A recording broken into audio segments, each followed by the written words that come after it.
table work object, from the drop-down menu, you're going to select Program Data. From Program Data, you're going to find your work object, which is WOBJ Data. Show Data.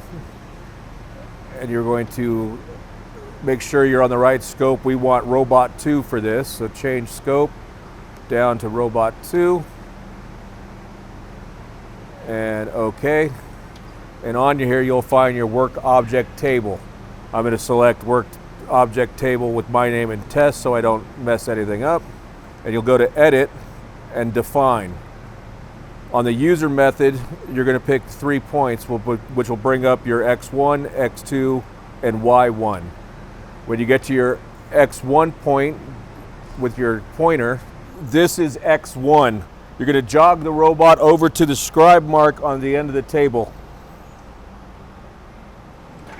When you get the pointer to the desired spot, you'll press the button for X1 to calibrate. You'll select that and click Modify Position. You'll jog to X2. This calibration for the table is X2. Same thing, move the robot into position and lower it down to the mark on the table. Same thing, modify position. And again at Y1, this is the Y1 point on your table calibration. Same thing as the last one, jog your robot to the point and bring your pointer down to the location on the table.